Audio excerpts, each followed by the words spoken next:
নমস্কার সকলকে। আজ আমি আরও একটি নতুন ভিডিও নিয়ে চলে এসেছি।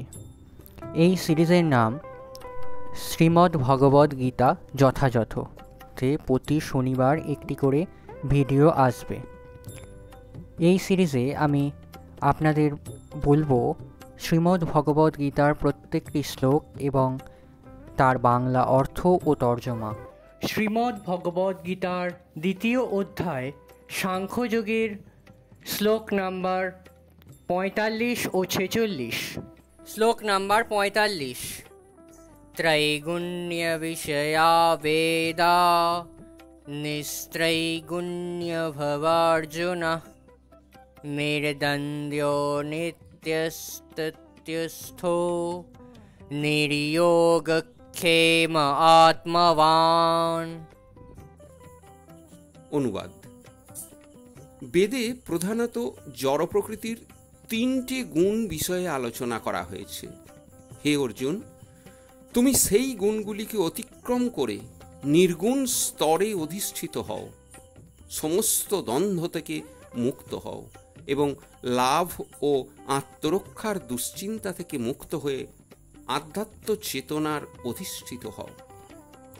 তাৎপর্য: জড় প্রকৃতির তিনটি গুণের ক্রিয়া ও প্রতিক্রিয়ার প্রভাবে জড়জগতের সমস্ত কার্যকলাপ সাধিত হয়। সেগুলি মূলত সকাম কর্ম, যা জীবকে জড়জগতের বন্ধনে আবদ্ধ করে রাখে। বেদ সাধারণত সকাম কর্ম করার শিক্ষাদান করে, যাতে সাধারণ মানুষ জড় সুখ ভোগ ও জড় ইন্দ্রিয়ের তৃপ্তি সাধনের স্তর থেকে ক্রমশ চিন্ময় স্তরে উন্নীত হতে পারে।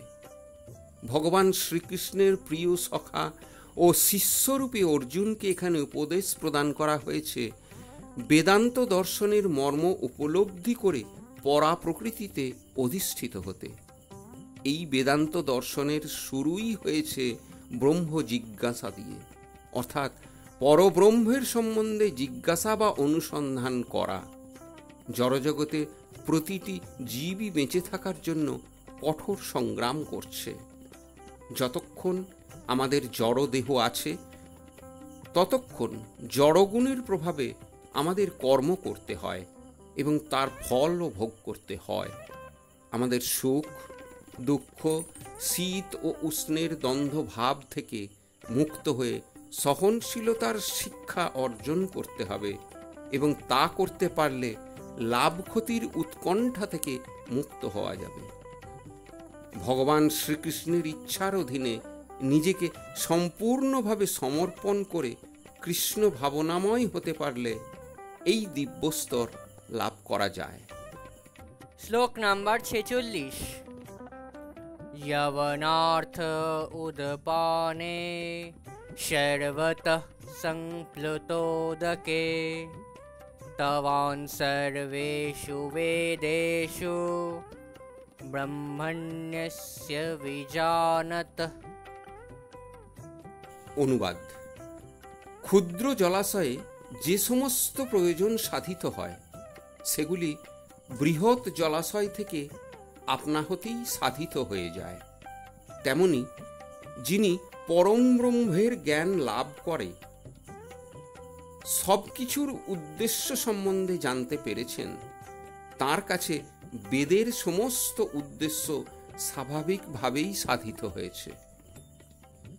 তাৎপর্য: কেবল আচার অনুষ্ঠান করে স্বর্গলোকে উন্নততর ইন্দ্রিয় সুখ ভোগ করার প্রতি আসক্ত না হয়ে বেদের প্রকৃত উদ্দেশ্যটি বোঝবার চেষ্টা করা উচিত। বৈদিক শাস্ত্র নির্দেশিত বিভিন্ন যাগযজ্ঞের অনুষ্ঠান করা, সমস্ত বেদ বেদান্ত ও উপনিষদ পুঙ্খানুপুঙ্খানুভাবে অনুশীলন করা এই যুগের মানুষের পক্ষে সম্ভব নয়। বেদের শিক্ষা অনুসারে সঠিকভাবে সব কিছু পালন করার জন্য যে সময়, শক্তি, জ্ঞান এবং ঐশ্বর্যের প্রয়োজন, তা এই যুগের মানুষের নেই। তাই শ্রী চৈতন্য মহাপ্রভু এই কলিযুগের অধঃপতিত মানুষদের উদ্ধার করবার জন্য ভগবানের দিব্য নামের সংকীর্তন করার পথ প্রদর্শন করে গেছেন। এই কলিযুগে অধিকাংশ মানুষই মূর্খ এবং বেদান্ত দর্শন বোঝার মতো ক্ষমতা তাদের নেই।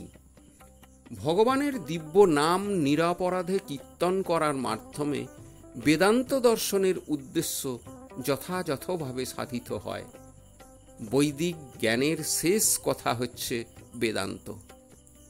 ভগবান শ্রীকৃষ্ণ এই বেদান্ত দর্শনের প্রবক্তা ও জ্ঞাতা, এবং যিনি ভগবান শ্রীকৃষ্ণের নাম কীর্তন করে অসীম আনন্দ উপভোগ করেন, তিনিই সর্বশ্রেষ্ঠ বৈদান্তিক।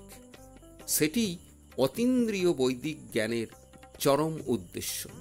আজ এই পর্যন্তই। ভিডিওটা কেমন লাগলো অবশ্যই কমেন্ট করে জানাবেন।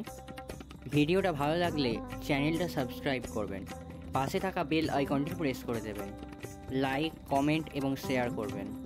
সম্পূর্ণ ভিডিওটি দেখার জন্য অসংখ্য ধন্যবাদ।